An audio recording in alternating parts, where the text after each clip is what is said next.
À l'occasion de la conférence internationale sur l'intelligence artificielle organisée par la Banque centrale des États de l'Afrique de l'Ouest ce mercredi 21 mai au Sénégal, les discussions ont porté sur plusieurs thématiques majeures. Parmi les sujets abordés figure le potentiel transformateur de l'IA, ses applications dans la modélisation économique et la prise de décision en matière de politique monétaire, son impact sur la stabilité financière ainsi que les enjeux liés aux ressources humaines et à l'éthique. Au terme des travaux, les gouverneurs de banques centrales africaines ont partagé les principaux enseignements tirés de la conférence autour d'une table ronde. Celle-ci, placée sous le thème « Principales leçons à tirer et perspectives », a réuni plusieurs gouverneurs de banques centrales qui ont mis en lumière les avancées réalisées dans le domaine de l'IA, son impact sur la politique monétaire et la stabilité financière, ainsi que les défis éthiques et réglementaires à relever. Les points que je considère comme essentiels pour une feuille de route pour l'intégration de l'intelligence artificielle. L'intelligence artificielle, ça doit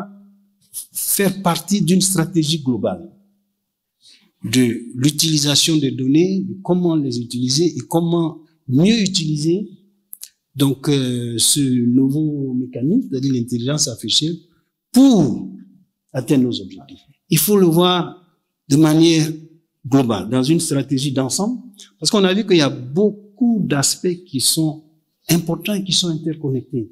Intégrer l'IA de manière efficiente et effective, puisqu'il s'agit de traitement de données de masse, beaucoup de données. Là, nous avons une responsabilité sur l'intégrité des données que nous utilisons, parce que nous devons nous assurer que les données que nous utilisons sont de qualité. Globalement, je pense que beaucoup de banques centrales accusent encore de retard, y compris la mienne, la Banque des États de l'Afrique centrale. Je voudrais aussi dire que au cœur de toute réforme, qu'elle soit structurelle ou autre, c'est l'humain qui est et qui demeure le levier.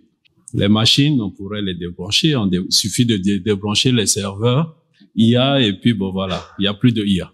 Et c'est pour cela que, en tenant compte du changement technologique aujourd'hui, dont la fréquence est de plus en plus exponentielle, nous devons nous dire que la seule chose aujourd'hui dans le monde ou au sein des entreprises qui demeure constante, c'est le changement.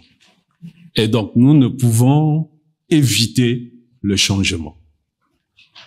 C'est une invitation pour nos banques centrales de pouvoir tirer tout le potentiel, je dirais potentiel en termes des avantages que l'IA propose. Il ne nous reste maintenant à faire le pas dans l'adoption des IA en tenant compte de cette leçon qui attire notre attention à la prudence. C'est pour cela que la proposition de livre blanc, c'est pour nous permettre de nous appuyer sur les meilleures pratiques. Et cela permet également de contenir les risques d'exposition. Il y a aussi les risques de déploiement de ces solutions en termes d'accès, en termes de sécurité, en termes de tous les méfaits. Si pour les uns, il s'agit d'une volonté partagée d'intégrer l'IA dans les stratégies institutionnelles, d'autres lancent des appels à la prudence et à une intégration progressive. It's very important to have that clarity. If we start by saying we want the AI to solve the problem, we will be defeated from the beginning. We're not going to go anywhere. So we need to do our own homework through a diagnostic, to gap analysis, to know what issues can be addressed by artificial intelligence so that we maximize the gains from it, because it's an investment in human resources, financial resource, and huge investment. You need to have priorities. Not everything is equally important at the same time. We want to make sure that these new AI-driven technology are compatible with existing systems. It's very important. We have systems. It's not coming on the vacuum.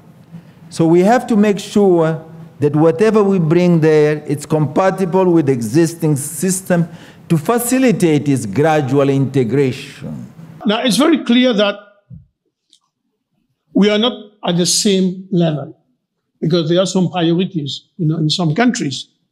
But I think each of us need to have, I would call, a roadmap on how we are going to develop and how we're going to embrace AI. And I think this roadmap should include operational issues that are extremely important.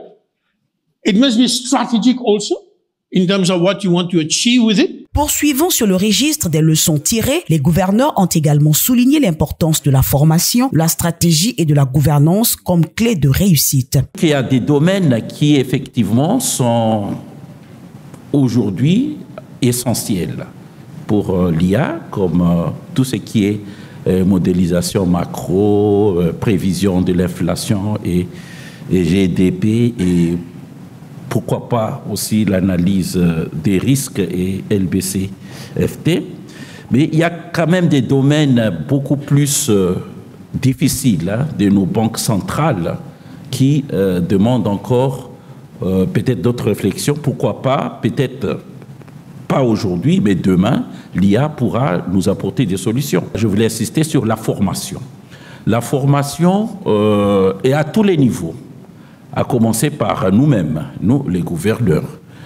Formation dans le sens de nous sensibiliser, qu'on soit bien sensibilisé sur l'importance et sur les limites aussi de cette technologie. Et ensuite, bien sûr, les cadres dirigeants, en plus des gouverneurs, les cadres dirigeants, et aussi les techniciens. And so it calls for a review of your entire HR policy to see what can be incorporated in your HR strategy to attract talent, and not only attract them, but retain those talents.